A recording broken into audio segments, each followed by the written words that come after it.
Boa noite, turma. Sejam bem-vindos à segunda aula da disciplina de Visualização de Dados, da especialização em Engenharia da Qualidade 6 Sigmas, da turma de Manaus e de São Luís. Essa disciplina será ministrada pelo professor Ricardo Moura, lembrando sempre que nossas videoconferências são gravadas e posteriormente disponibilizadas no nosso canal do YouTube. Obrigada, boa aula a todos. Olá, pessoal, boa noite. Todos estão me ouvindo bem? Boa noite, sim. Boa noite, sim, professor. Boa noite, tudo ok? Boa Professor? noite, sim. Boa noite, Muito bem. tudo ok? Então, eu vou compartilhar minha tela aqui e nós vamos começar a nossa aula.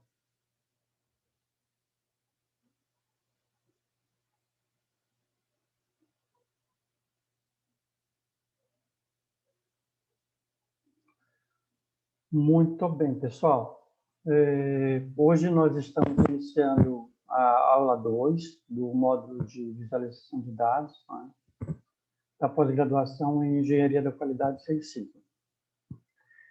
Muito bem. Bom, quando nós começamos a aula ontem, né, eu apresentei, não sei se tem alguém hoje que não esteve presente na aula de ontem, então eu fiz uma breve introdução do material que está disponível no site. Então, para quem ainda não entrou no site, eu recomendo que entre. O site ele tem aqui uma tela, uma barra de rolagem aqui, que tem o caminho de toda a disciplina, desde a apresentação, né? Quando você entra aqui na aula 1, ele tem o conteúdo, né? Os conteúdos da aula, esses símbolos aqui indicam que tem vídeos, então é interessante assistir a todos os vídeos, que tem uma breve introdução dos assuntos. Nesse ponto aqui tem os slides da aula, você pode baixar os slides. Ontem nós cobrimos todos esses slides, que foram os slides da aula 1. Aqui. E agora nós estamos indo para a aula 2. Então, mais uma vez, né? A aula 2, ela tem uma série de vídeos, tem os slides da aula, que nós vamos cobrir os slides da aula em alguns instantes. Tem atividade. Professor, a aula não tem atividade? Sim, a aula não tem atividade também. Tá? Então, é importante que vocês entrem no portal exatamente para... Não exatamente, né? Mas também para vocês terem acesso às atividades. Tá? Então, se vocês observarem na aula 1, tá? Tem aqui a atividade que vocês têm que fazer, tem quiz da atividade 1 e tem avaliação da aula 1. Da mesma forma, temos os slides, atividades, tá? Tem aqui um conteúdo aqui que é Excel, né? Com as informações para vocês fazerem exercícios, avaliação, quiz do professor, e aí encerra essa primeira parte, né? Que são os nossos encontros da quarta, da quinta-feira, e amanhã é um dia livre, né? Um dia onde vocês vão se dedicar a rever o conteúdo, fazer as atividades e postar as atividades. Ok? Bom, então vamos... Antes de entrar aqui nos slides da aula 2, eu gostaria de perguntar se existe aí alguma dúvida, algum comentário, algo referente à aula passada, né? Aula 1, que vocês não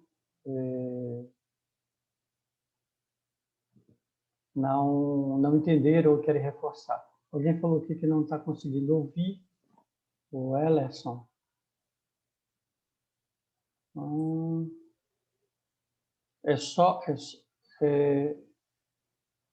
São só Ninguém está conseguindo me ouvir, é isso? Ou algumas pessoas? Normal não aqui, estão? professor. Normal também. professor. Também ouvindo aqui normal, por isso que eu pedi para ele Normal fazer um também. teste. Tá tranquilo, professor. Tenta, quem não conseguir ouvir, tenta sair da reunião e ingressar novamente. Ou então verificar se tem algum problema de conexão no fone de ouvido. Ok. Muito bem. Então, alguma pergunta sobre a aula passada? Sobre o exercício, professor. Especificamente, Como é que é para realizar esse exercício aí? vamos ver o exercício do slide ou a atividade? Esse aí que o senhor acabou de falar. Ah, tá. Da atividade, né? Então, quando vocês clicarem, né, aqui eu cliquei aqui, aula 1, tá? É uma atividade em equipe, pode ser individual também, tá? Então, tem um arquivo aqui, né, onde vocês vão baixar esse material, é um Word, tá? Vocês, o Word ou PDF, não tenho certeza, mas enfim, se for PDF, é só você abrir no Word, sem problema. Vocês vão colocar os integrantes da equipe aqui e vocês têm que resolver. Tem duas questões, três questões. Tá? A primeira é para fazer um CIPOC, a segunda, criar um Pareto, e a terceira, ok, você fazer um QFD. Tá? Então, são três assuntos que nós vimos na aula de ontem. E aí você depois faz o upload na plataforma. Era essa a sua pergunta? Vai ter, e a ferramenta que vai ser utilizada para fazer esse exercício, professor? O Excel, hein? Excel, sim, vocês podem usar o Excel. Na realidade, ontem a gente usou o Excel, né? A gente, Pareto dá para fazer no Excel, QFD no Excel, CIPOC também no Excel. Todos os exercícios dessa disciplina, eu recomendo vocês fazerem, né, utilizando o Excel. Se tiver alguma dúvida, vocês entrem em contato. Inclusive, os exercícios, os exemplos da aula de hoje, eu vou fazer utilizando o Excel.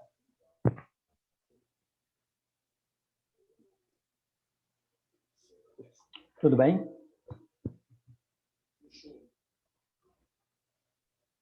Eu vou tomar como um sim. Mas tu podia esse tirar silêncio. o casco da minha cabeça, tá tão legal. Se você não for falar, né, eu aconselho você deixar o telefone no mudo, né? Muito bem. Então, vamos lá, pessoal. Vamos iniciar a aula 2 e vamos falar de algumas ferramentas de visualização de dados. As ferramentas que nós vamos abordar na aula de hoje, né, são cartas de acompanhamento, gráfico de radar, histograma, Ishikawa, diagrama de causa e efeito e a técnica de 5 porquês.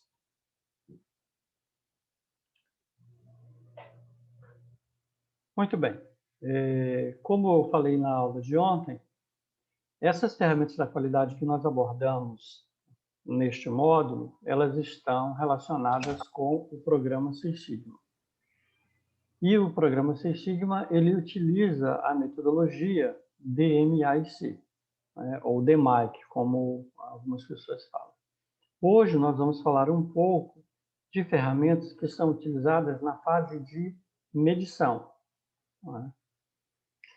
Na fase de medição, um ponto super importante dentro do programa Six Sigma é a definição do indicador ou da medida de desempenho que é utilizada dentro do projeto de melhoria para acompanhar, para medir, né, o processo que você está querendo melhorar. Né? Esse indicador de desempenho, dentro do Six Sigma, nós chamamos de métrica. Então, a função da métrica, neste momento, é que a gente faça uma medição da situação atual do processo e possa definir metas de melhoria. Muito bem. Então, na fase de medição, um ponto importante é definir a medida de desempenho, ou um indicador de desempenho, chamado de métrica. Deve ser uma medida que demonstre claramente a evolução, ou não, do processo. Tem que ser possível medir com uma frequência que seja uma frequência apropriada. E ela tem que representar o processo, que é o objeto de melhoria. Muito bem. O que é uma boa métrica, gente? Se nós estamos, por exemplo, em um processo, nós estamos querendo melhorar um processo e o que nós queremos fazer é reduzir o consumo de combustível, por exemplo. Então, um indicador de desempenho que a gente pode utilizar como métrica do processo é a quantidade de quilômetros realizados por litro, que a gente chama isso de autonomia. Então, vocês podem observar que é um indicador onde nós temos aqui no denominador a quantidade de quilômetros que foram realizados naquele período, dividido pela quantidade de litros de combustível. Então, esse indicador aqui, ele é um indicador paramétrico. Então, a gente sempre vai relacionar quantidade de quilômetros realizados por litro. Em uma condição, em uma situação onde não há nenhuma mudança, o que se espera ao longo do tempo? Se espera que esse indicador ele fique estável, ele fique parado, fique fixo, seja uma linha reta. Tá? Se começar a subir a quantidade de quilômetros por litro, significa que a gente está, de alguma forma, melhorando o processo. Se ele começar a diminuir, a descer, significa que o desempenho do processo está piorando. Então, esse é um indicador que é, por exemplo, um indicador de acompanhamento, onde o que se espera, com uma meta de melhoria, é que ele aumente, que ele melhore, aumentando, e dentro de certos parâmetros fixos, ele fique estável. Esse outro indicador é um indicador que a gente está relacionado com características de qualidade. Por exemplo, em um processo de soldagem, foi identificado que a altura do filete de solda e aqui a gente tem a unidade, em micrometros, ela tem que ser monitorada. Então, essa é a métrica do projeto de melhoria. Nesse caso específico aqui, ao longo do projeto ou por especificações do projeto, você tem um mínimo permitido e o máximo permitido. Existem limites de especificação que têm que ser mantidos. E aí você vai observar qual vai ser o comportamento do processo através da medição dessa característica e avaliar se ele está dentro desses limites estabelecidos. Métricas desse tipo aqui são muito interessantes porque pode ser feito estudos de capabilidade. Esse outro indicador aqui, indicador de processos, índice de defeito, é um indicador clássico, índice de defeito. Como é que se calcula um índice de defeito? Alguém pode rapidamente falar como é que se calcula um índice de defeito?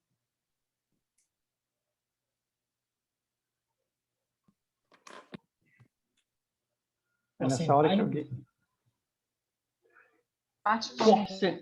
Porcentagem é uma forma de representar, não é? Mas como é que eu vou calcular uma porcentagem?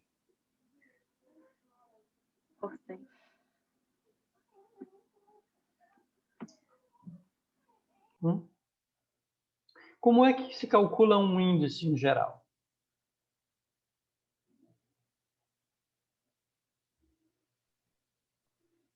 Pensa na fórmula, pensa em como você vai extrair. O que significa um índice de 2%? Um índice de defeito de 2%. Como que se chega a um valor de um índice de defeito de 2%? No caso aí, professor, seria 2 falhas a cada 100 peças, né? Seriam 2%, né? Então, ótimo. 2%, o índice de defeito de 2%, ele representa, né, 2 falhas a cada 100 peças. Ok. A cada 100 peças, sei lá, produzidas, né? Ou 100 peças inspecionadas. Por aí vai. Esse é o significado óbvio, né, do termo percentual. Né? Mas isso significa que eu sempre produzo 100 peças, os processos eles sempre produzem, né, em quantidades fixas de 100 peças? Não. Não, né? Não. Então, como que eu chego nesse valor? Na realidade, nós temos que contar. Né? Nós temos que contar, contar o número de defeitos, né? Contar o total produzido, né? A quantidade produzida. Né? Então, número de defeitos, lá vamos chamar de N, né? Quantidade produzida vamos chamar de P. E aí, no primeiro momento, o que nós calculamos? Nós normalmente calculamos o que a gente chama de DPU, né?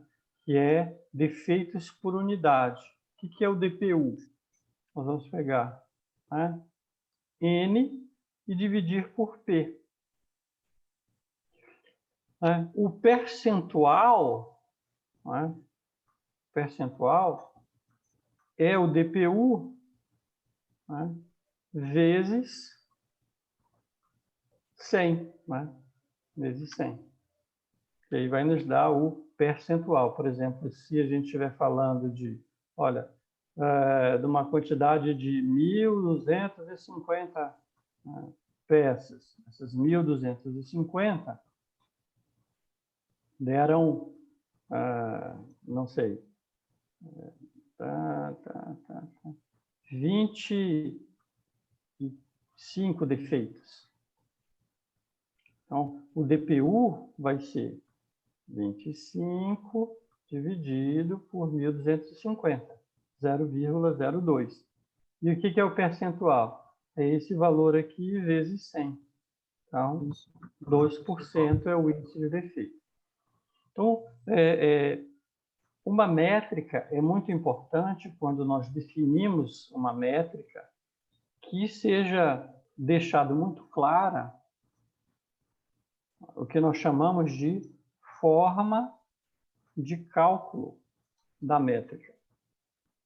Ou, não é? A definição da métrica, ou sua definição. Faria sentido nós simplesmente rastrearmos ao longo dos dias a quantidade de defeitos? No primeiro dia deu 25, no segundo dia deu 15, no terceiro dia deu 30, no quarto dia deu 40. Faz sentido a gente ficar monitorando só a quantidade de defeitos? A quantidade produzida também tem que ser relevante. Tem que ser avaliado, né? Não só a quantidade de defeitos, mas também a quantidade produzida. Porque pode ser que uma quantidade maior de defeitos, né, seja relacionada a uma produção maior. Então, olhar somente números absolutos de defeito não nos dá uma informação completa. Por isso que nós utilizamos índices. Tá? O que é um índice? É uma relação onde você está fazendo uma avaliação comparativa, quantidade produzida e quantidade de defeitos. Tá? Então, essas são características importantes quando se definem métricas, né, ou indicadores de desempenho. Você vai utilizar indicador de desempenho onde você está medindo ou observando o valor absoluto para indicadores como, por exemplo, indicadores que são características de qualidade. Se eu estiver medindo a espessura de uma peça, né, nós vamos simplesmente medir o valor da espessura da peça e comparar com uma especificação. Mas quando são índices, não basta coletar o valor do defeito, a gente tem que relativizar com a produção. Então, existem tipos diferentes de indicadores de desempenho e é importante se entender como eles são medidos e é importante que isso seja comunicado, porque senão pessoas diferentes vão medir de forma diferente e aí a gente perde a base de comparação. Então, um ponto importante na definição da métrica, né, é também a forma com que é medida. Ok. Após coletar as informações da métrica, né, nós temos que nos perguntar o que é que nós queremos fazer. Olha, se eu quero priorizar, eu posso utilizar um gráfico de Pareto. Se eu quero fazer um acompanhamento ao longo do tempo, e esse acompanhamento ao longo do tempo, ele nos remete a um gráfico de acompanhamento, nós podemos utilizar uma carta de acompanhamento. Caso a gente tenha limites de especificação, nós podemos utilizar gráficos de controle, ou cartas CEP, né? Cartas de controle estatístico do processo. Esse tipo de ferramenta são ferramentas onde você acompanha e o fator tempo é importante. Então, você vai colocar sempre no eixo X aqui o tempo. Agora, quando você está fazendo análise onde o fator tempo não é importante, você quer analisar um conjunto de dados, independente qual foi o primeiro, qual foi o último, né, e são dados numéricos, você pode usar um histograma, né, com o objetivo de ver como os dados estão distribuídos, né, qual é o formato da distribuição dos dados. Olha, se nós queremos fazer comparações entre grupos de dados diferentes, nós podemos, né, utilizar Pareto ou gráfico de radar. Vamos discorrer um pouco sobre essas ferramentas. Cartas de acompanhamento.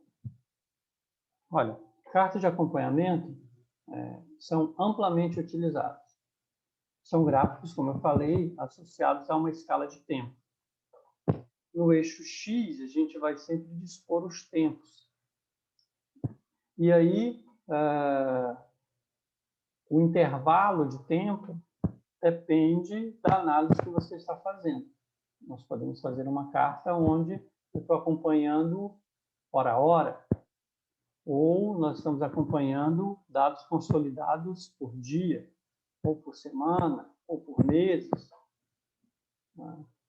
Depende de como você está fazendo a análise. Tem processos que você acompanha em intervalos de tempo bem menores. Quando você está fazendo um projeto de melhoria, é importante você se perguntar qual é o menor intervalo de tempo possível que pode ser coletada a informação. Porque quanto maior o detalhamento, maior o nível de detalhe, quando você está coletando os dados, melhor é para fazer análise. Olha, quero fazer um projeto de melhoria, quero fazer uma melhoria do processo, mas eu só coleto uma informação por mês. Eu só vou saber o resultado uma vez por mês. Por exemplo, sei lá, vamos imaginar que alguém trabalha aí na área de almoxerifado e assim, uma vez por mês a gente fecha os valores aqui do inventário e eu só vou ter essa informação, né, de um mês para o outro. Ok, é uma limitação que você tem no seu processo. Não dá para ficar fazendo inventário todo dia ou inventário toda semana. Só que quando isso acontece, toda e qualquer ação de melhoria, você só vai poder saber o resultado, né, depois que passar um mês. E um mês, né, pode ser muito tempo, dependendo do que se quer melhorar. O ideal seria que você fazer, olha, a gente faz um monitoramento hora a hora. Né? Então, o que eu fizer agora, na hora seguinte, eu vou saber se melhorou o processo ou não. Isso nos dá uma velocidade de informação, de feedback, de retorno da informação muito boa. Isso nos ajuda a tomar ações e melhorar rapidamente o processo, porque se você fizer alguma coisa que, ao invés de melhorar, piorou, na hora seguinte você já vai saber e você já vai reverter aquilo que foi feito. Bom, e no eixo Y, você sempre vai colocar os valores da medição que foi realizada. Por exemplo, sei lá, verificação de assiduidade de funcionários. Se eu estou utilizando o indicador assiduidade do funcionário, qual seria o menor intervalo de tempo que eu poderia utilizar num indicador de desempenho como esse? Quem me responde aí? Seria um dia? Seria um dia ou um turno, né? Seria um dia ou um turno de trabalho. Né? Porque assiduidade, o próprio conceito de assiduidade é para dizer se a pessoa, né, foi trabalhar ou não naquele dia. Então, não dá, olha, não dá para você medir a assiduidade no intervalo menor do que um dia ou um turno, né? Considerando aí de forma alternativa. Agora, por exemplo, rendimento. Qual seria o menor intervalo de tempo para um indicador como rendimento? Hora a hora. Pode ser hora a hora, não é? Vai depender da minha ferramenta de medição. Se eu tiver uma ferramenta automática, eu posso medir hora a hora. Consumo de energia. Qual seria a menor unidade?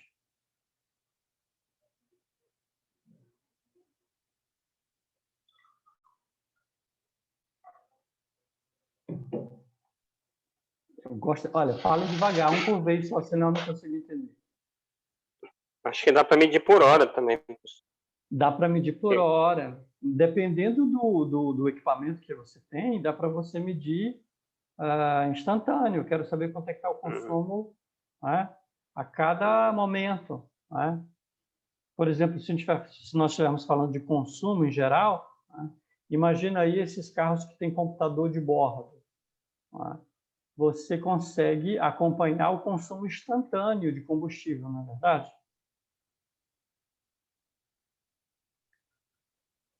Quem já fez isso aí? Já ligou aí o computador de bordo do carro aí para monitorar o consumo instantâneo? Eu não aconselho muito em dias de hoje, né, com a gasolina cara, né? Você acelera e você vê o consumo aumentando, já dá uma taquicardia, né? É melhor você monitorar pelo consumo médio. Né? Mas, dependendo, né, do tipo de indicador de desempenho e do sistema de coleta de dados, da velocidade com que os dados são coletados, né, você consegue determinar aí esse intervalo de tempo que você vai fazer o seu monitoramento. Eu já vi projetos de melhoria, né, inclusive de consumo de energia, né, que no começo do monitoramento, o responsável lá, ele só sabia o consumo quando ele recebia a fatura da concessionária de energia. Então, só era uma vez por mês. Ele pegava a fatura, aí, olha, está aqui o consumo. Aí, ao longo do projeto, o pessoal, não, gente, esperar um mês, chegar a fatura para eu saber se melhorou é muito tempo. Vamos estabelecer uma rotina onde todo dia a gente vai lá no leitor e anota, né, qual foi o consumo de um dia para o outro. Ah, legal, ou de um turno para o outro. Né? Só que aí o pessoal teve que fazer isso manualmente. Alguém chegou e falou, olha, mas a gente pode contratar esse serviço da concessionária para ela ficar monitorando em tempo real. Opa, já é interessante.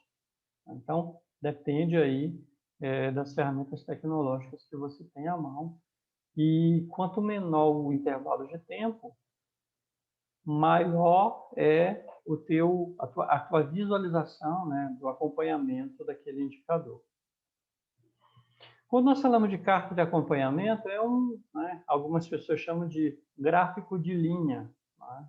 Então, você tem aqui o tempo, você tem aqui, né, a característica, né, a quantidade, característica que você está querendo analisar. E aí você pode analisar a estabilidade, você pode analisar a tendência, você pode analisar o atendimento, né, as especificações ao longo do tempo, pode analisar se houve interrupções. Então, é uma das formas mais eficazes de monitoramento de um processo, utilizando uma carta de acompanhamento. Por quê, gente? Porque nós, seres humanos, nós somos visuais. Somos visuais.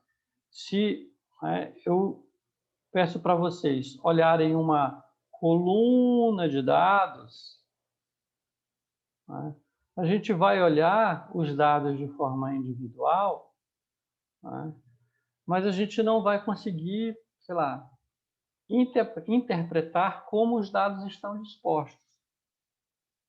Na hora que nós colocamos em um gráfico, a gente quase que instantaneamente nós conseguimos capturar a informação, porque nós, seres humanos, somos visuais.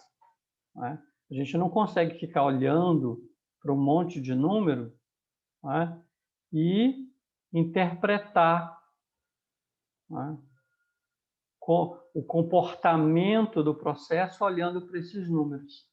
Não é verdade? Tem um filme aí que algumas pessoas já devem ter assistido, aquele Matrix, né?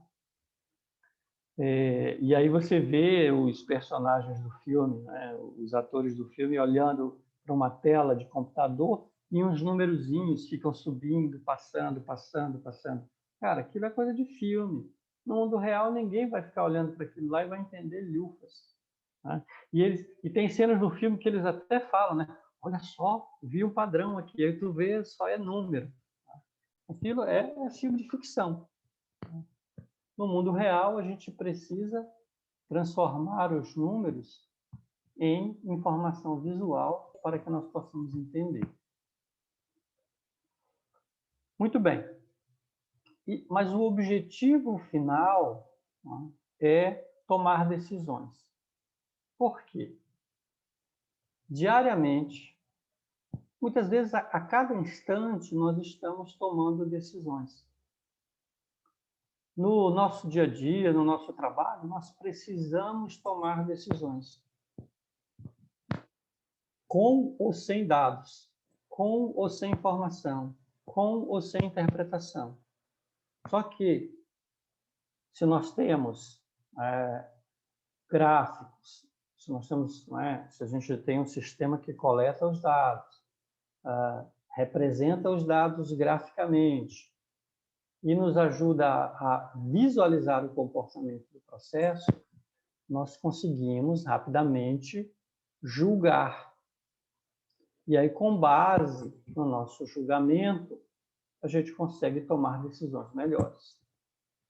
Então, quando se faz uma carta de leitura, uma carta de acompanhamento ou um gráfico de linha, o que se quer entender é, né, se tem tendência de crescimento, se tem tendência de diminuição, se tem uma tendência de se manter estável. É isso que nós queremos rapidamente saber. Olha, está aumentando, está diminuindo ou está estável? E por mais que essas perguntas pareçam ser perguntas triviais, dependendo do processo que você está analisando, elas não são de fácil interpretação ou de fácil conclusão. Muito bem. Esse daqui é um exemplo bem simples, né? Um determinado centro de pesquisa deseja estudar a relação existente entre peso e altura para crianças nascidas em diversas regiões. Para, a partir desses dados, adotar medidas de controle de nutrição, especialmente para as regiões mais carentes. Com base nos dados listados abaixo, monte, né, um diagrama, né, um gráfico de dispersão, que nós chamamos, e analise a relação existente entre esses dois fatores, ou essas duas variáveis, altura e peso, para auxiliar a tomada de decisão. Não, tranquila. Desculpa, não, cortou. Alguém falou alguma coisa? Tudo bem. Bom, um gráfico de dispersão, né, é um gráfico onde nós procuramos relacionar duas variáveis. Tá? E aí eu vou perguntar para vocês, né, existe alguma relação entre peso e altura, em geral, nas pessoas?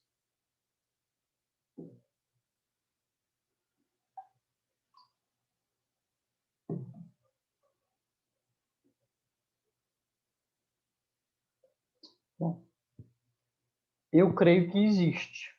Né?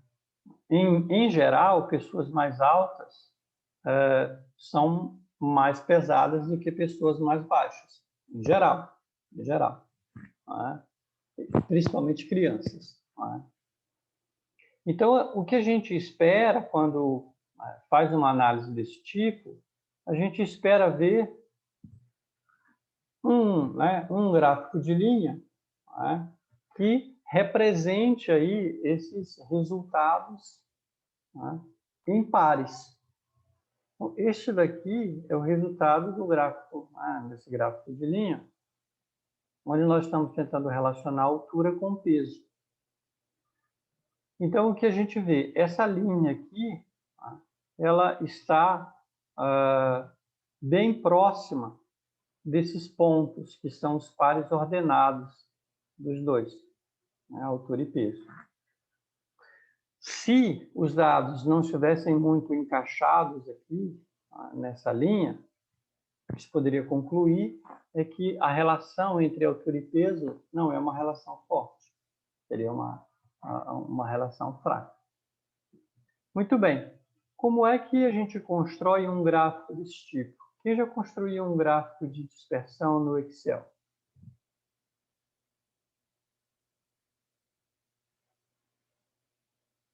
Quando vocês falam todos assim ao mesmo tempo, fica difícil de eu entender. Mas vamos lá. Nem eu contando piada vocês falam, né? Mas tudo bem. Então, aqui nós temos os dois dados, né? Altura e peso. O próprio Excel, ele já tem, né, esse gráfico aqui, né, que é o gráfico de dispersão. Tá? E se a gente simplesmente marcar aqui e clicar em gráfico de dispersão, ele já constrói para a gente. Ele já constrói o gráfico. Só que o Excel, o Excel ele não cria aquela linha. Aquela linha a gente tem que utilizar uma opção do Excel. Você vem aqui em qualquer um dos pontos, você clica com o lado direito do mouse, aparece esse menu aqui, e essa opção aqui, adicionar linha de tendência. Nos interessa, nesse momento, uma linha de tendência linear. Dependendo da análise que você estiver fazendo, você pode utilizar outros tipos, tá, de linhas de tendência. Mas aqui ele já construiu a linha de tendência. Tá aqui. Essa é a forma de fazer utilizando o Excel. Dependendo do software que você estiver utilizando, você vai ter uma forma diferente de construir. Como eu estava falando ontem no Minitab, você pode fazer também. Tá? Só que no Minitab, você vai precisar entrar com os dados. Aqui. Você vai precisar entrar com os dados em forma de coluna, não em forma de linha. Assim. Só exemplificando.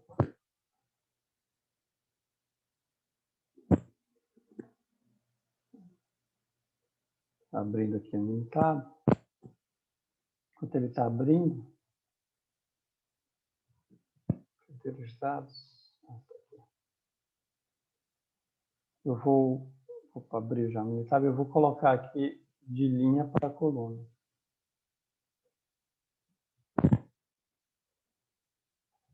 Transpor.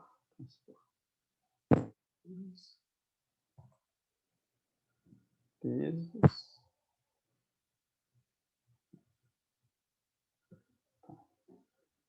E aqui eu vou levar para o Minitab, simplesmente fazendo Ctrl+C, Ctrl+V.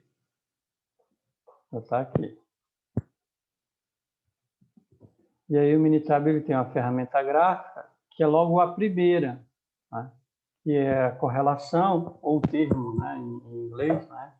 Scatter. Scatter é dispersão. A gente clicar aqui, aí ele pergunta, olha, você quer simples, agrupados, com regressão, ou simples está bom. Qual é a variável que eu quero no eixo Y? Deixa eu só olhar aqui o nosso slide. Opa. No eixo Y está o peso, no eixo X está a altura. Foi assim que a gente fez no Excel.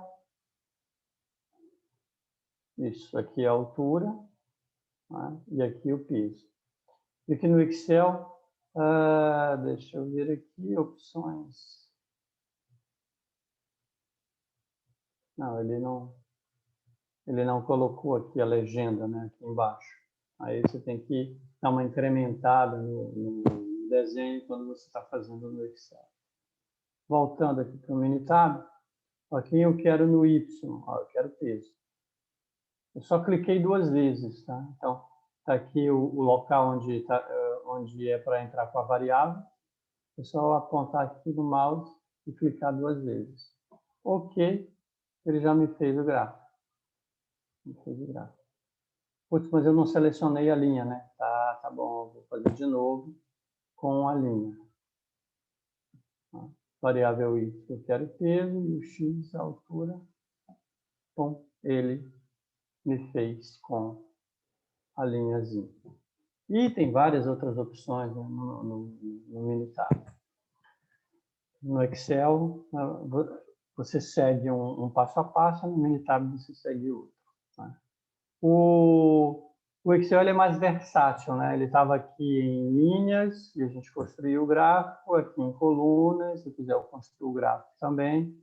O Excel ele é um pouco mais versátil. Ó.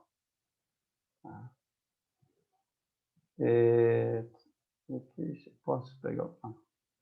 Aí se eu quiser colocar o rótulo, eu teria que apontar, aí já é digamos assim, já está relacionado com a tua habilidade em utilizar o Excel. Muito bem. Tudo bem até aqui? Se alguém tiver alguma pergunta, alguma colocação, é só abrir o microfone e falar, tá? Podemos analisar também olhando um gráfico de barras. Né? É possível, apesar de que eu prefiro, né, utilizando o gráfico de linhas. E aqui vocês têm, né, um exercício para vocês fazerem, que é como objetivo de verificar o consumo de energia elétrica em sua casa, João resolveu fazer um monitoramento mensal do consumo ao longo de um ano. Os dados revelados ao longo do tempo, né, determinados, são apresentados na tabela abaixo. Cria uma carta de acompanhamento para verificar como esse consumo se comportou ao longo do tempo. Se variou muito, se está aumentando. Né. Aqui nesse exemplo aqui, está tendo uma variação, né? Olhando simplesmente os dados, né? 300, 400, né? Não parece que a gente tem algum pico aqui. Né? Eu já fiz esse tipo de análise, por exemplo, aqui na minha casa, e normalmente o que acontece é que nos meses mais quentes o consumo aumenta, né? Porque obviamente a gente usa mais o ar-condicionado. Mas esse é um tipo de monitoramento que pode ser feito. Alguém quer falar alguma coisa? Muito bem. Bom, então, aqui fica como um exercício para vocês fazerem. Ok? Gráfico de radar. O gráfico de radar é um gráfico muito utilizado quando você quer fazer algum tipo de acompanhamento, né? Representar numericamente categorias, e todas essas categorias têm uma mesma escala, tem uma escala padrão, né? Uma escala para todas elas. E aí você vai representar de acordo com esse gráfico aqui. Nesse exemplo, né, onde ele assume uma forma aí de um pentágono, obviamente é porque nós estamos analisando aqui somente 5 categorias. Se você estiver analisando mais categorias, o formato da figura vai mudar. 6 categorias, hexágono, 7 heptágono, por aí vai. E professor, Fala. é o Wellington que está falando. Eu vi uma aplicação de um gráfico desse de radar, ele relacionado à manutenção, né? Ele estava demonstrando as aplicações, tipo, tem uma máquina, né? E qual o sistema da máquina que mais falhava. E o gráfico de radar, ele estava apontando para um sistema lá que mais falhava, né? Essa questão que você está falando aí dos indicadores. E qual eram as categorias que eram analisadas nessa máquina? Ó, o de lá tinha os sistemas que compõem a manutenção da máquina, né? Como sistema elétrico, mecânico, sistema de freio e sistema ar comprimido. Okay. Tinha um outro que eu não me recordo mais, só que eram como se fosse assim, tipo, cinco categorias, né? De uma máquina e com as frequências que foram coletadas de falhas dela. E aí ele gerava o gráfico de radar para explicar. Ok. Qual era que tinha mais frequência assim, de ocorrência. E aí, nesse caso, quanto maior a ocorrência, maior era, né, o valor cantozinho, aqui. né? Isso, ele puxava mais. Puxava mais. Nesse caso Isso. específico, né, a referência ou meta seria ficar aqui no centro, no zero, né? Exato. É tipo aquele indicador de quanto maior, melhor, né? Tem essa... Só que esse daí, no caso, quanto maior, pior. Né? Quanto menor, melhor seria, né? Quanto Mas menor, eu já vi uma aplicação dessa também para segurança, né? Para parte de segurança ocupacional mesmo. Sim. De questão de taxa de acidente, essas coisas assim, né? Que aí já mudaria o contexto. Que aí, pelo gráfico de radar, a gente verificaria... É como se fosse uma dispersão dos dados de uma outra forma. Estou errado? Estou certo? Estou errado? Você está avaliando uma dispersão entre as categorias. Entre as categorias. A gente vai falar um pouquinho sobre dispersão dos dados um pouco mais na frente. Okay. Bom, esse daqui, né, é um gráfico de auditoria. Isso que você comentou não deixa de ser uma auditoria. Tá? E aí, nesse caso aqui, existe, por exemplo, um valor de referência, né, que é tudo 5. Tá? No caso aqui, esse em azul está tá em 4. O verde está com 5 em 4 categorias, mas o 5 aqui, né, ele deu 3. Né? O 5 já, a quinta categoria, aqui o resultado foi 3, enquanto que o ideal seria 5. Então, você claramente vê, né, de uma forma visual, né, uma figura representando o desempenho. Então, isso aqui é algo interessante. O gráfico radar ele consegue te associar o panorama dos indicadores através de uma imagem. Por isso que nós estamos falando de ferramentas visuais. Construir um gráfico desse utilizando o Excel é muito simples. Né? O Excel ele já tem essa ferramenta, né, de gráfico de radar. Então, basta você ter os dados tabulados no Excel e você ir lá inserir gráficos. Cadê você? Cara aqui para ele me abrir todos os gráficos. Gráfico de radar. Pronto, ele já. Né? Obviamente que aí tem formatos e formatos, né? Você tem as várias opções aqui do Excel e mais as opções, digamos assim, que você pode construir, mas aí o Excel te ajuda aí a colocar da melhor forma. Nesse caso aqui, como são 6 categorias, né, o formato é o formato de um exame. E aqui, ele, como o maior valor, eu tenho aqui valores, né? Na casa de 3, na casa de 2, na casa de 4. O Excel ele já colocou para a gente aqui uma faixa de 0 a 5. Eu posso mudar isso aqui? Claro que pode. Você pode mudar o eixo. Eu quero que seja de 0 a 10. Beleza. Ele vai, né? Nesse caso aqui eu botei de 0 a 10, mas eu não mexi na unidade, vou deixar a unidade em 1. Pronto. Só para ficar diferente. E aí você se diverte aí utilizando aí os teus conhecimentos de Excel. Oi, Ricardo. Fala. Nesse gráfico a gente consegue inserir mais informações, mais linhas. Exemplo, na área de segurança do trabalho e meio ambiente, a gente faz as estatísticas, né, dos acidentes conforme os anos e os quantitativos para a gente poder fechar as metas, né? Eu consigo inserir mais informações no gráfico. Aqui eu tenho, né, controle, gerenciamento, qualidade, ok. Aqui eu tenho os índices de quantidades que ocorreram. Eu consigo botar, por exemplo, os anos, alguma coisa assim? Ele só tem esses 2 eixos, tá? Ele só tem esses né? dois. Então ok. Só pode colocar aqui esse, tá? E esse daqui. Agora, você estava pensando, você estava querendo fazer uma comparação ano a ano, é isso? Isso, é porque geralmente a gente usa de coluna ou gráfico de linha, né?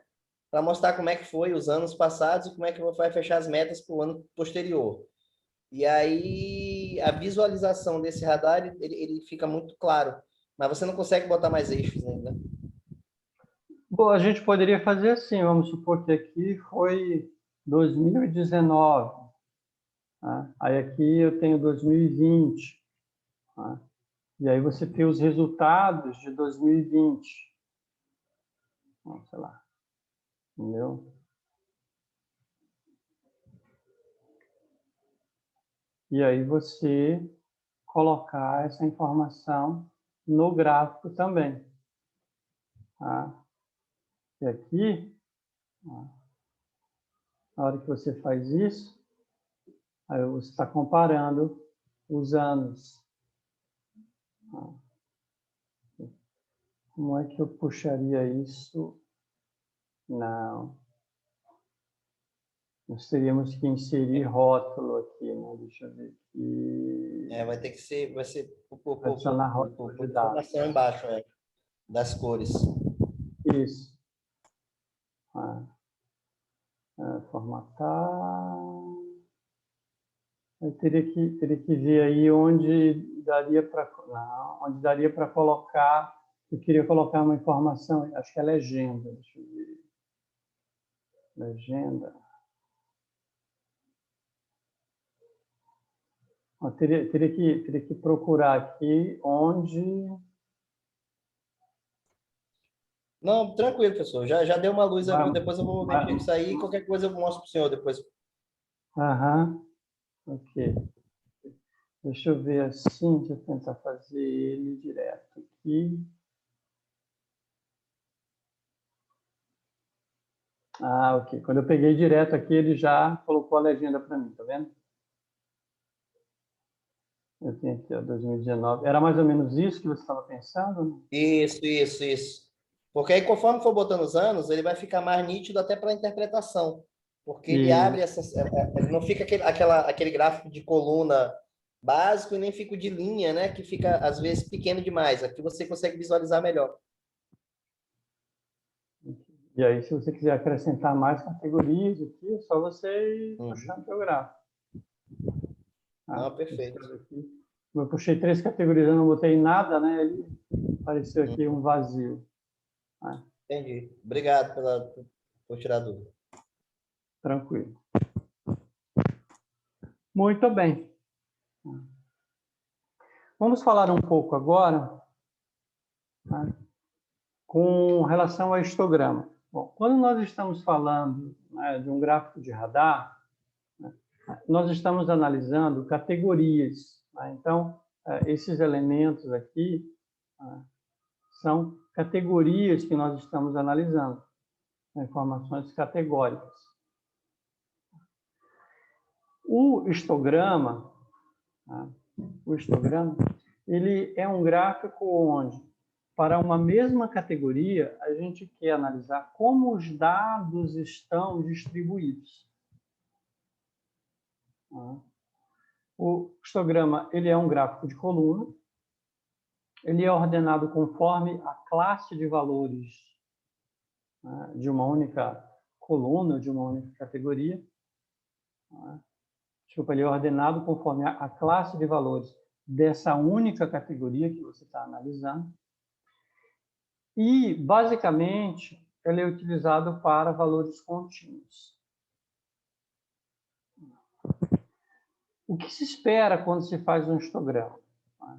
Espera-se entender qual é a forma da distribuição dos dados.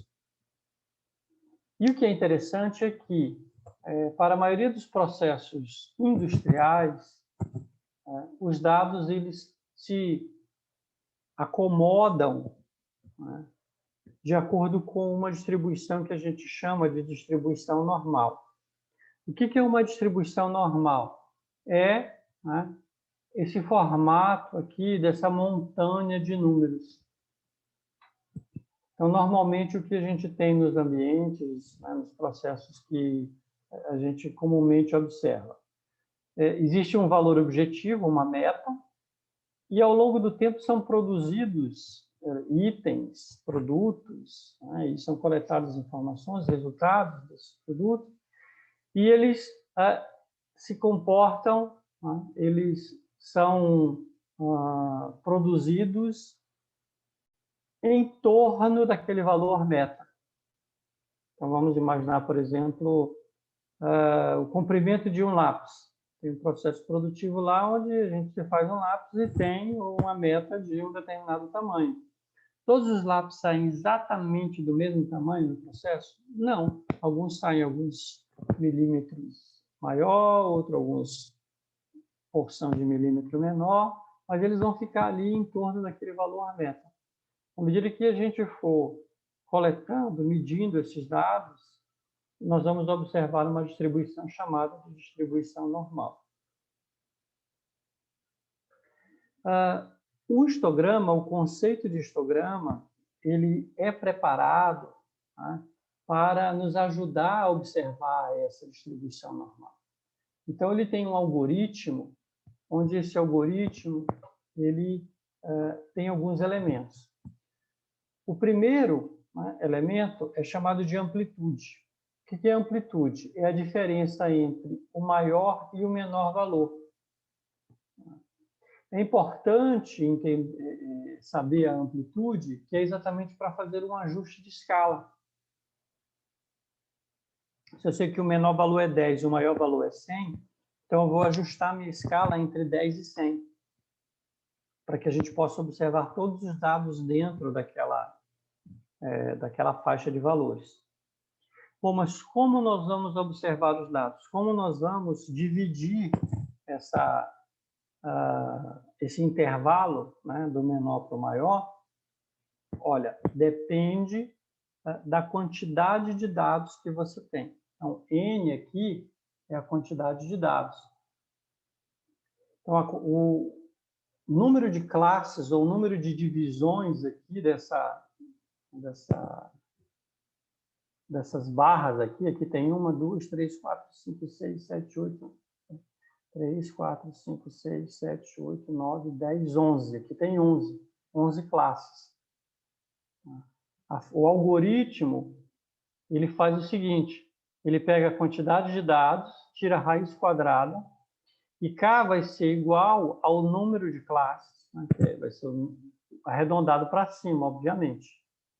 Então, se nós temos 100 dados, raiz de 100 é 10. Vamos fazer uma análise com 100 classes. A largura de cada uma delas, de quantos em quantos, de quanto até tanto, né, nós chamamos de largura da faixa. Vai ser a amplitude dividido pela quantidade de classes. Então, e aí a gente vai contar a quantidade de itens dentro de cada uma das classes. Muito bem. Então, nossa, eu apertei ao invés de apertar a seta para baixo, eu apertei para ir voltar para o início.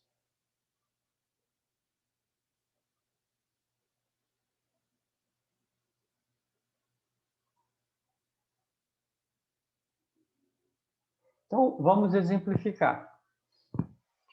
Muito bem, nós estamos querendo analisar um grupo de dados, esse grupo de dados aqui. A quantidade de dados é 50. O menor número aqui é 6 e o maior é 47. Então, a amplitude é 41. Então, a diferença do menor para o maior é 41. Olha, o valor K é a raiz de 50. 50 é o número de dados, então nós vamos pegar 41 e dividir por raiz de 50. Deu 5,8. Então, nós podemos aproximar o tamanho das faixas para 6. Então, nós vai começar em 6 e vai aumentando de 6 em 6 por 10 vezes. Por 10? Não, vou pegar da raiz de 50. Bom, vamos fazer aqui. Então, nós temos aqui os dados. Então, aqui eles. Qual é o menor? Então, a gente pode usar simplesmente, a gente pode utilizar uma função do Excel, menor, mas eu costumo, a forma mais rápida que eu faço para fazer esse tipo de análise é utilizando uma função do Excel chamada resumo estatístico. Se vocês observarem o Excel, dentro do menu Dados, ele tem uma opção aqui chamada Análise de Dados. Análise de dados nos abre um conjunto de ferramentas estatísticas de fácil uso no Excel. Alguns computadores, alguns, se vocês observarem, eu vou abrir o meu Excel agora. Alguns eles não vêm, essa opção não está aberta, porque ela não é uma opção que já vem, né, na instalação do Excel. Muitas vezes você tem que habilitar ela. Tá? Então, para habilitar, você tem que ir aqui em Arquivo, Opções, Suplementos do Excel e habilitar ferramentas de análise. Quando você habilita aqui ferramentas de análise, ok, essa opção ela fica disponível. Pô, Ricardo, fez muito rápido. Acabei que eu nem vi. Não se preocupe. Né? Você pode ir aqui no Excel e, né, análise, dados, ó, já apareceu aqui, análise de dados Excel. Tá? Como habilitar a ferramenta de análise de dados no Excel. Então, tem um passo a passo, você acha na internet como habilitar a ferramenta de análise. E essa aula também está gravada, aí, se não me engano, tem um videozinho, tá? Na plataforma, lembrando vocês, né, como habilitar essa ferramenta, essa opção do Excel. Muito bem. Bom, se eu for aqui em análise de dados e eu colocar estatística descritiva, que é o resumo estatístico que eu falei. Uma questão é que essa função e várias outras funções do Excel, ele pergunta se os dados estão agrupados em linha ou em coluna. Então, é interessante você sempre se certificar, muitas vezes os dados eles estão em tabelas assim, em colocar tudo em uma linha ou colocar tudo em uma coluna, que foi o que eu fiz aqui nessa lateral. Eu simplesmente peguei os dados e coloquei aqui em uma coluna. Então, eu vou aqui em estatística descritiva, digo que os dados estão em colunas e eu marco eles aqui. Ok. Quero um resumo estatístico, vou deixar aqui numa nova planilha. Bom, na hora que a gente faz isso, o Excel ele já faz, né, um cálculo de uma série de indicadores para a gente. Calcular média, erro, mediana, moda, desvio padrão, variância. Está aqui, ó, mínimo e máximo. Mínimo e máximo. Então, eu sei que o mínimo é 6, o máximo é 47, quantidade de dados é 50. Se eu tirar aqui, né, raiz de 50, 7,07. Tá? Então, espera-se que o meu gráfico tenha 7 classes. Qual vai ser o tamanho de cada classe? Né? O tamanho de cada classe, eu vou pegar, né, a diferença do máximo para o mínimo e dividir por raiz de 50. Então, deixa eu fazer aqui, né?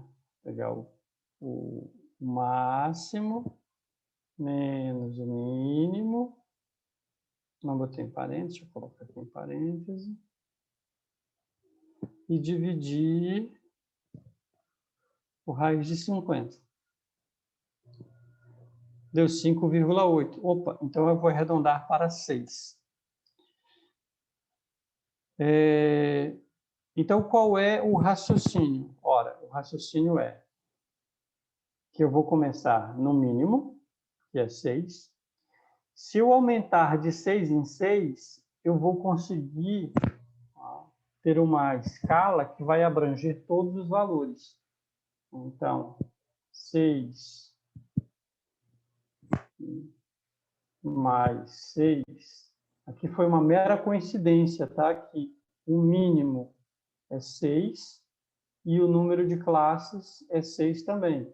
Foi uma mera coincidência. Mas vamos lá. 6, 12. Deixa eu colocar assim. Então, ó. 1, 2, 3, 4, 5, 6, 7. É porque, na realidade, é porque é assim, né? De 6 a 12, então deixa eu colocar aqui, né? De 6 a 12, de 12 a 18, de 18 a 24, de 24 a 30, de 30 a 36, de 36 a 42 e de 42 a 48. Então, nós estamos falando de 7 classes. 7 classes. E aí você vê que, com 7 classes de tamanho 6, nós temos, nós vamos observar os valores de 6, possíveis valores, né, de 6 a 48. Ora, mas se o maior valor é 47, ele está dentro dessa faixa aqui. Então, essa técnica é uma técnica que permite você construir faixas, que vão ser as faixas de análise dos dados, numa quantidade e num tamanho que seja possível avaliar todos os dados de um determinado grupo de dados que você está analisando. Pô, Ricardo, legal, bacana, interessante, mas eu não quero ficar fazendo essas contas o tempo todo, não. Nem precisa, nem precisa. Quando você usa o software estatístico, ele faz essas contas para você. Eu só estou mostrando para vocês como é o algoritmo com que elas são construídas. Então, na hora que você faz isso, você vai construir um gráfico de barras, e ele vai te dar os valores dos dados em cada uma dessas faixas. Como é que eu faço isso no Excel? A gente está aqui, né? A gente pode simplesmente ir aqui em dados, análise de dados, histograma. E aí, marcar aqui o intervalo de classes, nesse exemplo aqui, eu já coloquei, né? 6, 12, 18, 24, 30, 36, 42 e 48. Né? Na verdade, eu vou até desmarcar o 48, não tem que ser até 48, desculpa, porque o 47 é o maior dado, né? Na hora que você faz isso, e você pede, né, para a ferramenta fazer um resultado gráfico, ele já conta os valores em cada uma dessas faixas. Então, até 6, até 12, até 18, 24, até 30, até 36, até 42 e até 48. Se você deixar em branco essas classes aqui, onde é que eu estou? Tá. Se você deixar em branco aqui essas classes, o Excel ele vai fazer um cálculo onde ele mesmo vai dizer qual é o intervalo de classes. Então, vou fazer novamente aqui, eu vou deixar em branco aqui o intervalo de classes, que o Excel chama de intervalo do bloco. Mas ele calcula também, porque às vezes ele usa o valor quebrado, né? Aqui, de 6 até 11,85, ele usou um número quebrado aqui. O algoritmo do Excel ele faz assim. Mas o importante é que o que você tem aqui, né? Deixa eu ver aqui, cadê? O que você tem, meu Deus, cadê o... Eu queria só uma linhazinha. Não estou achando. Ah, está aqui, formas. O importante é que você consiga visualizar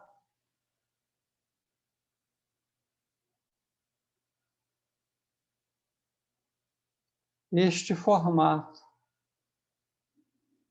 que é o formato da distribuição, o formato que nesse caso aqui se assemelha muito com o formato de uma distribuição normal. Então, é esse o objetivo, é você conseguir visualizar como os dados estão distribuídos. Então, o que a gente está vendo aqui? A gente vê que tem uma concentração grande aqui na faixa de 23, né? Entre 17 e 23, e tem outra aqui entre 23 e 29. É uma concentração maior dos dados aqui. Isso é muito comum em processos onde você tem limite, onde você tem uma meta, né?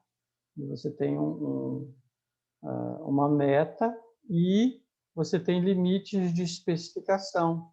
Eu tenho aqui uma especificação inferior, eu tenho aqui uma especificação superior, um limite superior de especificação, né? E os dados, né, os resultados, eles vão se concentrar, né, se o processo estiver bem ajustado, né, perto da região central desses limites de especificação. Então, essa é uma grande vantagem quando você observa os dados utilizando uma ferramenta como o histograma. Então, aqui nesses slides, a gente tem o passo a passo, né? Essa aqui é a estatística descritiva do Excel, de onde nós extraímos, né, os dados para a gente construir o gráfico.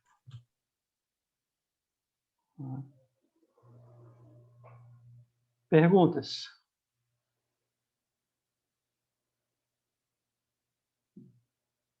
Como né, como eu acabei fazendo isso daqui, mas esse mais um exemplo aqui para se fazer utilizando o Excel. E, em seguida, né, vocês têm aqui um exercício para vocês refazer passo a passo o que eu fiz agora, né? Então, como eu falei para vocês, quando você estiver analisando os dados e eles estiverem aqui no formato, né, de uma matriz, a maioria dos softwares estatísticos pede que a gente coloque isso em uma linha ou em uma coluna, tá? E aí você analisar graficamente. Se você estiver fazendo, por exemplo, utilizando o Minitab, tá, é muito parecido com o Excel. Então, imagina que esses aqui são os dados daquele exemplo, né? Esse exemplo aqui. Tabela baixa representa o tempo de espera em uma fila de supermercado e a gente quer fazer um histograma para estudar a variação desse tempo de espera no supermercado. Foram coletados 3, 4, 5, 6, 3, 4, 5, 6, 7, 8, 9, 10, 60, né, tempos de atendimento, e a gente quer avaliar como é que ele se comporta, os tempos de atendimento. Estou com os dados aqui, né, nessa matriz, e eu quero analisar utilizando o Minitab. Então, eu vou pegar eles em forma de coluna, tá? Vou colocar aqui. Vocês veem que eu simplesmente faço Ctrl+C, Ctrl+V entre o Excel e o Minitab.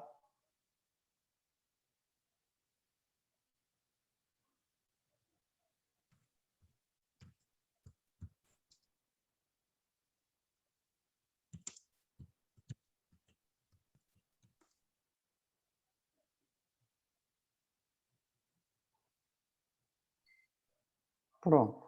Vou colocar aqui o título. São tempos de tempo de espera. Então, tempo de espera. Eu aconselho vocês, quando estiverem utilizando o Minitab, aqui na coluna de rótulo, não colocar cedilha, não colocar acento, não colocar espaço, né? Vou usar aqui o símbolo aqui de sublinhado, tá? Porque ele é um software estatístico e ele é americano, então ele não se dá muito bem com os acentos da grafia em português. E fazer um histograma é muito fácil. Vamos aqui, cadê você? Estatística, ferramentas da qualidade. Run chart, não. Ponto, não. Gráficos. Tá aqui. Está aqui em gráfico histograma. Gráfico histograma. Então, vou clicar aqui. Aí ele pergunta, você quer um gráfico simples? Um gráfico mostrando, né, a distribuição normal, né, e with fit, né, em inglês, né, com o encaixe da distribuição normal. Se você não gosta de ter opções em inglês, você procura, né, um Minitab, uma versão em português, que vai estar tudo traduzidinho aqui. Vou colocar aqui com o encaixe da distribuição normal. Ok? Aí, como eu tenho várias colunas aqui com vários números, ele está me perguntando assim, qual que tu quer fazer? Olha, eu quero fazer da coluna C4. Tá? Esse daqui. Ah, beleza. Ok. Pronto. Ele já construiu o histograma para mim. Tá? Já construiu o histograma. Média, desvio padrão, quantidade 60. E você vê que, né, ele colocou aqui uma escala de menos 8 minutos. Pô, Ricardo, não existe tempo negativo. Não existe tempo negativo.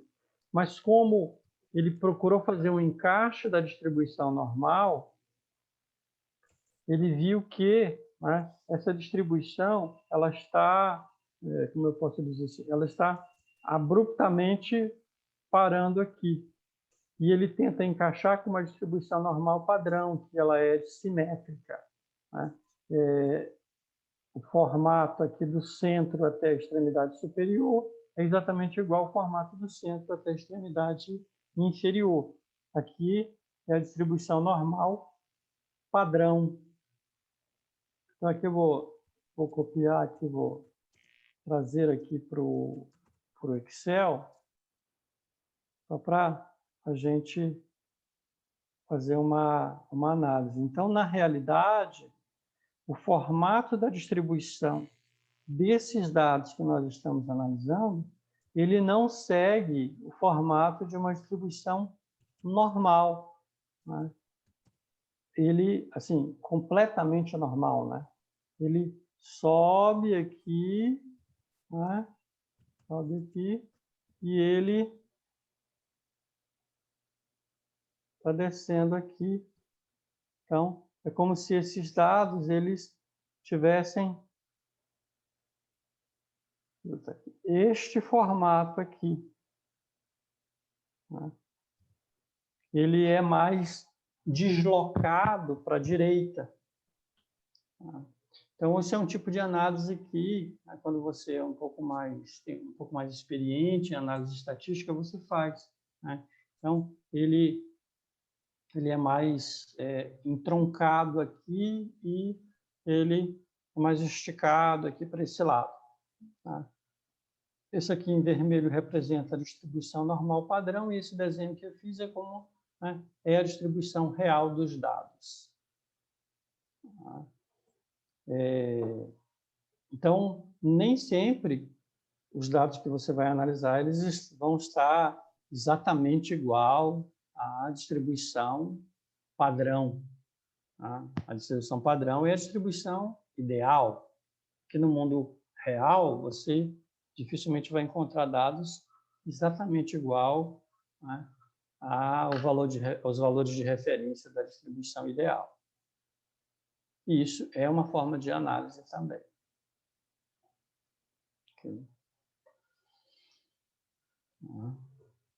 Então, aqui vocês têm um exercício, né, para vocês fazerem. Lá na plataforma, tá? Você vai ver que esses dados estão aqui, tá? Ó, Excel para o histograma. Então, ele está aqui. Os dados estão aqui para vocês não terem que digitar. Vocês só precisam baixar a planilha para vocês fazerem esse exercício. Tudo bem?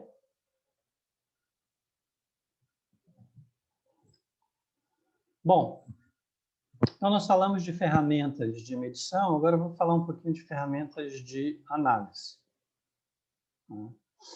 Ferramentas de análise são ferramentas usadas para identificar fatores, identificar causas, identificar fontes de variação. As ferramentas de análise podem e devem ser usadas de maneira combinada. Não usar elas isoladamente. Algumas dicas quando você está fazendo análise. Não perder o foco, coletar informações de forma precisa, analisar de forma científica. O que é analisar de forma científica, gente? Coletar dados que confirmem, né, as hipóteses que são levantadas. Intuição e experiência são elementos importantes, mas a gente partir para a conclusão sem coletar dados pode ser perigoso, pode nos levar a conclusões errôneas. Nunca analise sozinho, sempre converse com outras pessoas, de preferência pessoas que têm mais experiência no processo. Essas ferramentas, elas não são ferramentas para você, de forma isolada, tentar chegar a conclusões sobre os processos. Ferramentas visuais, não é? Uma das ferramentas visuais mais conhecidas de análise é o diagrama de causa e efeito, que foi desenvolvido por um japonês chamado Ishikawa, também é chamado de diagrama de Ishikawa.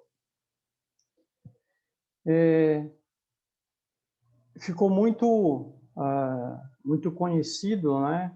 Depois que esse japonês chamado Ishikawa, ele começou a utilizar, né, lá no Japão, e depois foi difundido para o resto do mundo, como uma boa prática para análises de problemas. Ele tem esse formato clássico aqui, que faz as pessoas acharem parecido com, né, o espinhaço de um peixe. E um ponto muito importante são esses 6 elementos aqui, ou essas 6 categorias. Né? Instrumentos de medição, método de execução, fatores relacionados aos equipamentos, fatores relacionados às condições ambientais, fatores relacionados aos insumos, né, ou materiais utilizados, e fatores relacionados às pessoas que estão realizando essas atividades. Quando você for construir um diagrama de causa e efeito, é importante que esses fatores, eles não necessariamente sejam agrupados nesses 6 M's.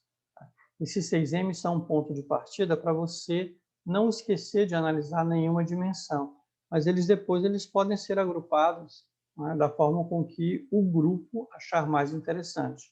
Nunca tente fazer um diagrama de causa e efeito sozinho, mas sempre faça em grupos onde as informações vão fluir de uma forma melhor. Esse aqui é um exemplo que está até relacionado com aquela primeira métrica que eu falei para vocês lá, que é um diagrama de causa e efeito que, por exemplo, eu estou fazendo uma análise aí, quais são os fatores que afetam o consumo de combustível. Um ponto importante no diagrama de causa e efeito, quando você está fazendo uma análise, é não tentar pular direto para a conclusão.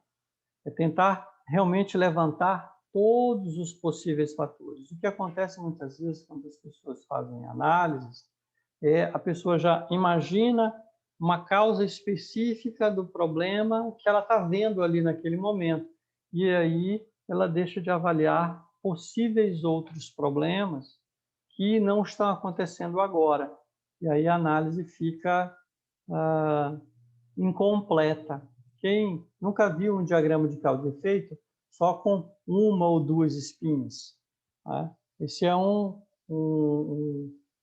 problema que acontece quando você não está analisando em todas as dimensões. levantando, por exemplo, problemas potenciais.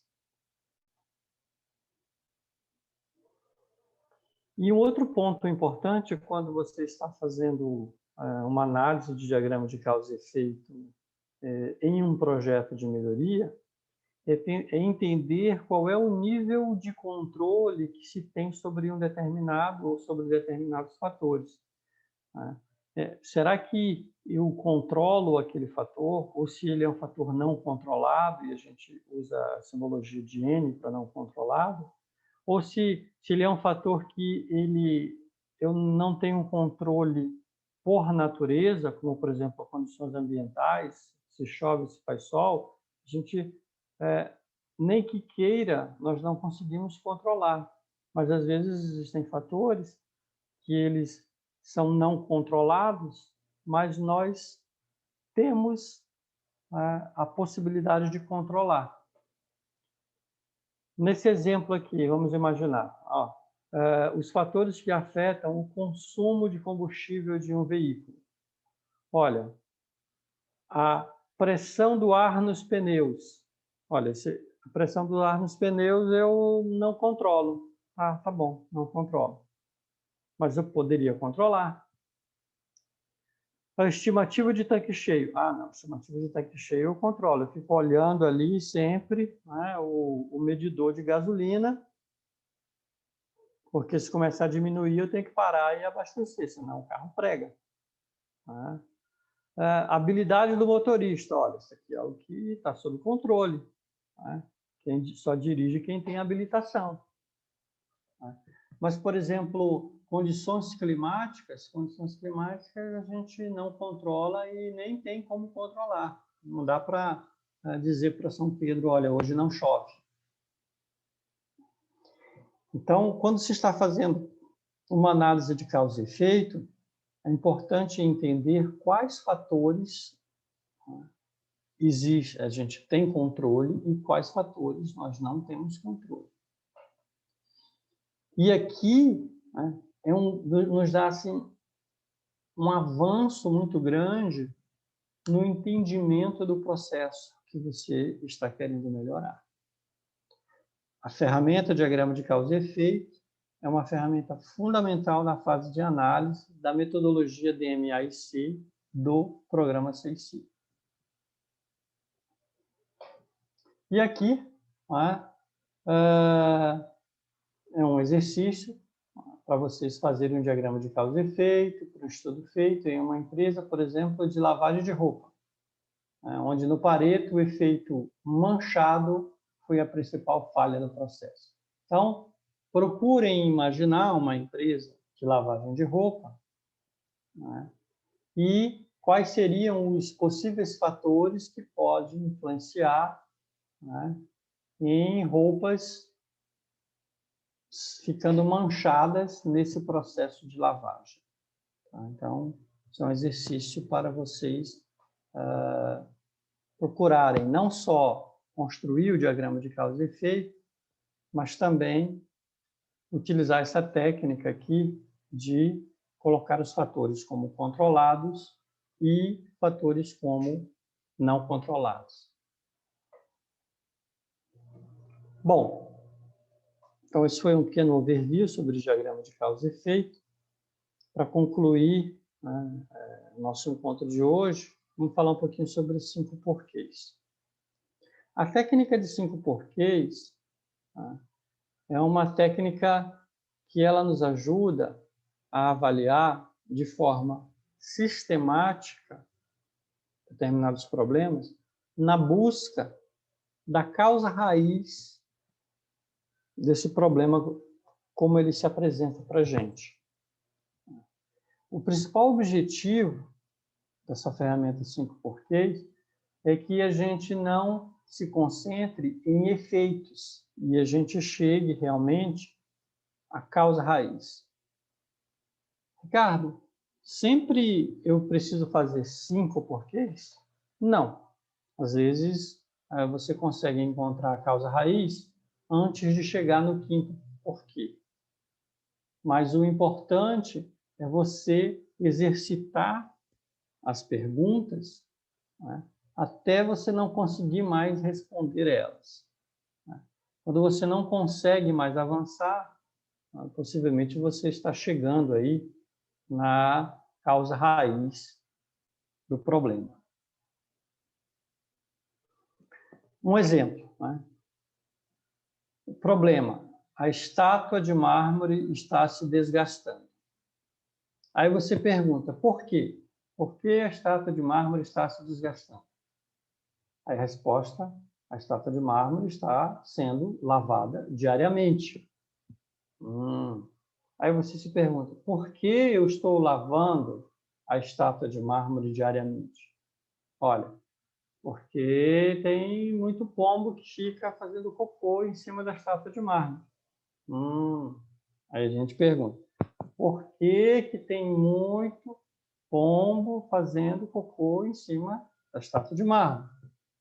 Aí a resposta, porque acaba que ali naquele local onde tem a estátua de mármore é uma fonte abundante de comida, tem muitos insetos, muita aranha, e os pombos acabam indo para lá.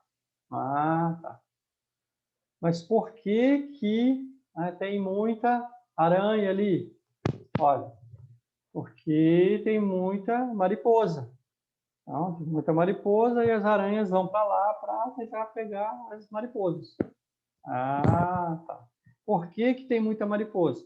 Porque eu estou iluminando a estátua durante a noite. E aí a gente acabou chegando em uma causa raiz. Olha, estou iluminando muito a estátua de noite, aí aparece muita mariposa. Em função das mariposas, as aranhas estão se deslocando para lá para pegar a mariposa. Os pássaros, durante o dia, estão indo atrás das aranhas e estão fazendo cocô em cima da estátua. E aí eu estou tendo que lavar a estátua diariamente e está desgastando.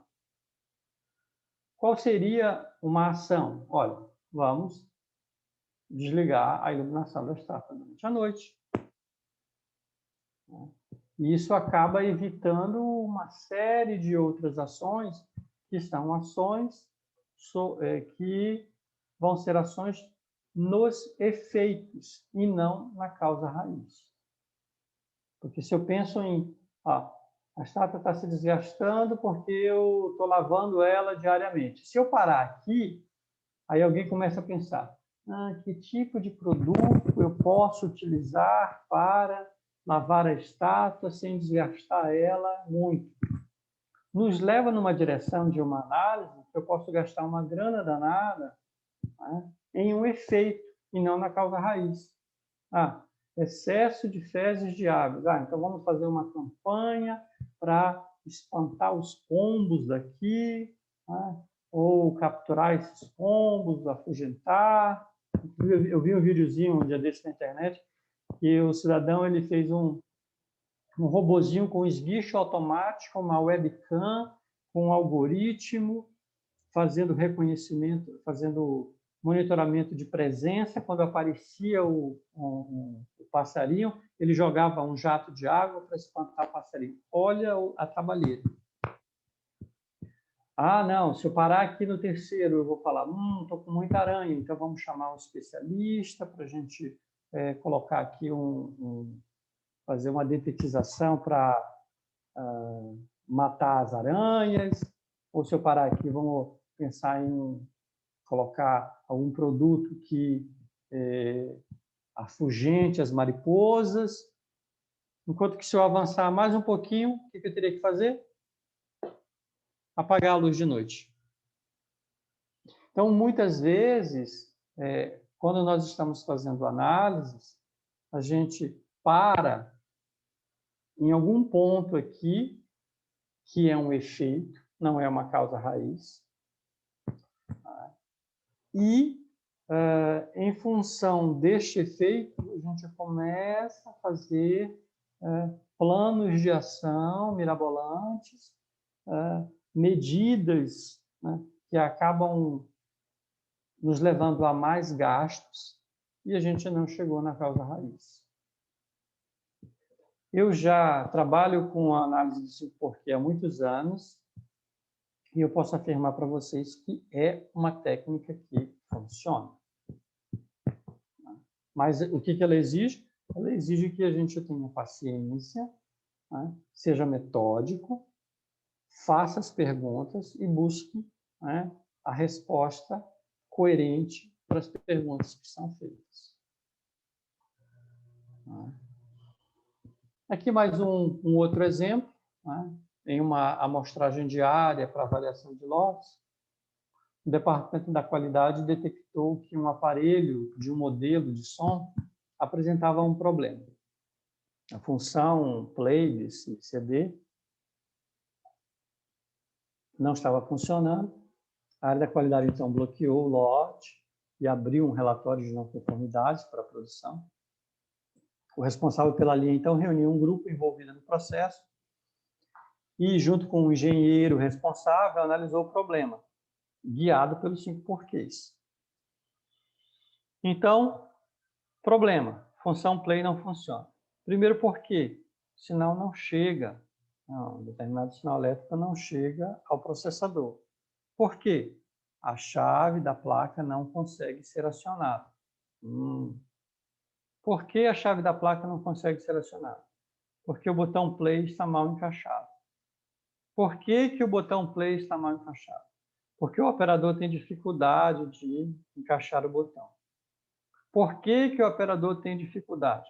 Porque falta uma ferramenta adequada para o encaixe. Então, qual é a ação que tem que ser tomada? A ação tem que ser, né, desenvolver uma ferramenta para o operador poder encaixar o botão de forma adequada. Porque hoje ele está encaixando usando a mão dele e às vezes fica bem encaixado e às vezes não fica bem encaixado.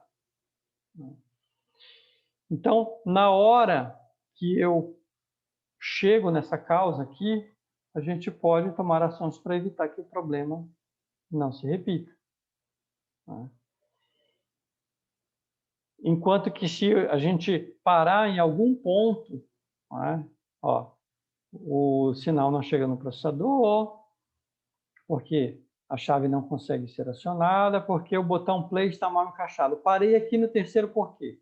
Botão play está mal encaixado. A causa raiz é falha do operador. Falha do operador. O que a gente vai fazer? Vamos chamar os operadores, vamos dar um treinamento de reciclagem. E a gente fica, eu já vi inúmeras e inúmeras análises onde o pessoal para sempre onde eles dizem falha do operador, falha operacional, erro operacional. E ação, treinamento do operador. Gente,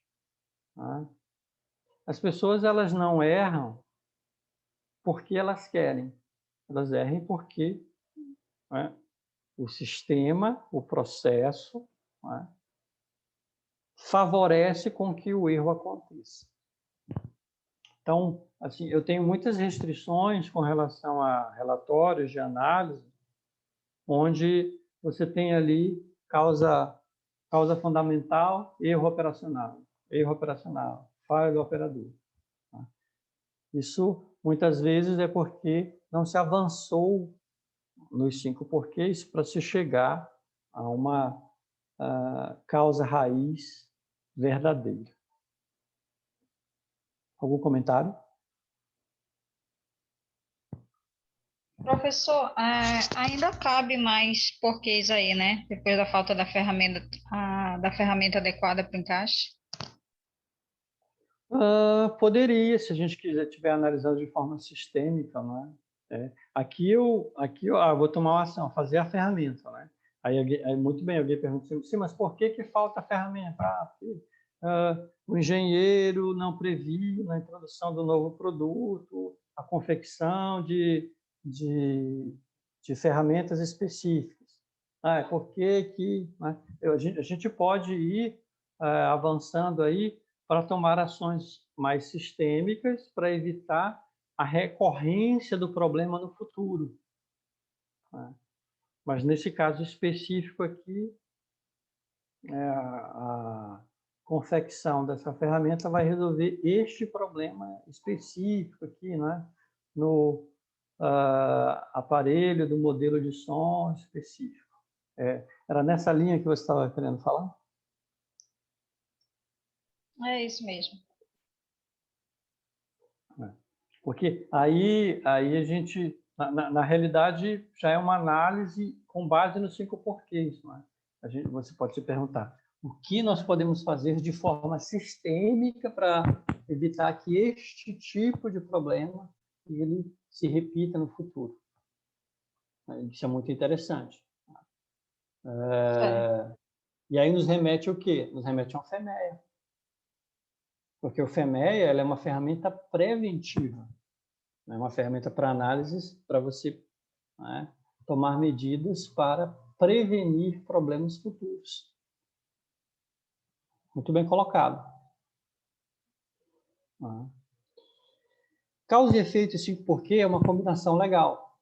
Uma combinação legal. Porque o porquê, né? O causa e efeito, ele te ajuda a agrupar, né, as possíveis causas relacionadas a um determinado efeito. Entretanto, muitas vezes, nós colocamos aqui nessas possíveis causas efeitos ainda. Assim, não são causas raiz. E aí a gente pode utilizar os 5 porquê para chegar, né, na causa raiz relacionado àquele fator que foi levantado no diagrama de causa e efeito. E aí isso enriquece um pouco mais a análise do diagrama de causa e efeito. Muito bem. Então, o que foi que nós descobrimos aqui? Nós descobrimos, né, algumas ferramentas de análise, né, e nós descobrimos algumas ferramentas da fase de medição, né, do DMAIC, que é a metodologia utilizada pelo programa 6 Sigma em análise e melhoria de processos. No nosso próximo encontro, nós vamos falar sobre FEMEA, que é uma ferramenta utilizada na fase I, né, do DMAIC, e na aula 4 nós vamos falar dessas outras ferramentas aqui, que estão relacionadas com a fase C do DMAIC. Então, ontem nós falamos um pouquinho sobre ferramentas da fase D, hoje nós falamos sobre ferramentas da fase de medição e de análise. No nosso próximo encontro, vamos falar de ferramentas da fase de melhoria e vamos finalizar falando de ferramentas da fase de controle. Tudo bem? Ok. Tudo bem. Bom, aí agora, né, eu peço para vocês que, novamente, né, acessem o material no site, assistam todos os vídeos, resolvam os exercícios. É isso que eu não estou conseguindo entrar, professor. É para eu assistir as aulas aí, para fazer as atividades. É algum link? Como é que é? Me informa teu e-mail no bate-papo, por gentileza, para eu poder verificar o teu acesso na plataforma. Tá bom, vou já informar. Questões de acesso, né? Vocês, por favor, direcionem para a Brenda, né, para ela ajudar vocês. Tá? Mas é importante que todo mundo possa acessar. Aqui no site tem vídeos, né, exercícios, os slides, material das atividades que vocês têm que fazer. Né? E, qual o prazo para entrega da atividade, professor? Então, nós temos nosso calendário, tá? Muito bem lembrado. Tá? Então, vamos abrir aqui o nosso calendário. Nosso calendário, nós temos esses 2 encontros, né? Hoje, 10 e 11. Né? Então, o que se espera? se espera que vocês se dediquem aqui, né, 12, para tirar dúvidas, tudo, né? E aí, até o dia 23, vocês resolvam, né, todas as atividades relacionadas à aula 1 e 2. Porque quando nós nos encontrarmos de novo aqui no dia 24, tá? Vocês vão ter mais atividades, e vocês vão ter mais material para digerir. E aí vai ter dia 24, 25, e aí eu vou pedir para vocês completar as atividades das aulas do dia 24 e do dia 25 até o dia 31. Tá? Porque aí, fechou o dia 31, aí eu vou compilar todo o material para eu lançar as notas de vocês. Quem não fizer as atividades até o dia 31 vai ficar sem nota. Tudo bem? Por que isso, gente? Porque em abril vocês têm outro módulo, tem outra disciplina, e tem outras atividades. Se deixar para frente, vai virar uma bola de neve, tá? E vocês não vão conseguir gerenciar. Tudo bem? Certo, eu só preciso ter o acesso mesmo. Depois que eu tiver o acesso, aí eu vou avaliando e vou vendo essas novas aulas, essas aulas também, para eu já ir relembrando tudo que o senhor falou. Ótimo. Não se esqueça que as aulas estão gravadas, né? E aí você pode reassistir a aula para refrescar a memória. Tudo bem? É isso mesmo. Tudo bem.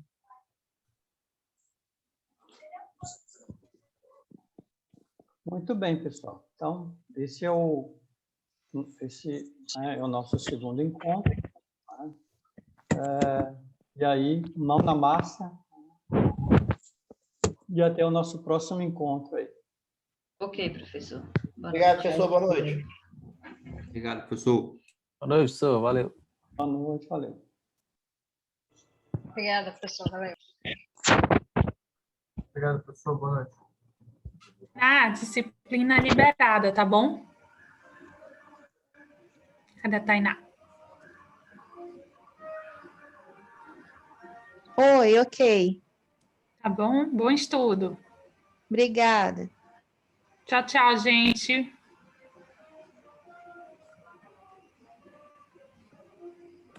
Tchau, Brenda. Boa noite. Oi. Tchau, boa noite. Competências. Cadê? Tchau, tchau. Boa noite, gente.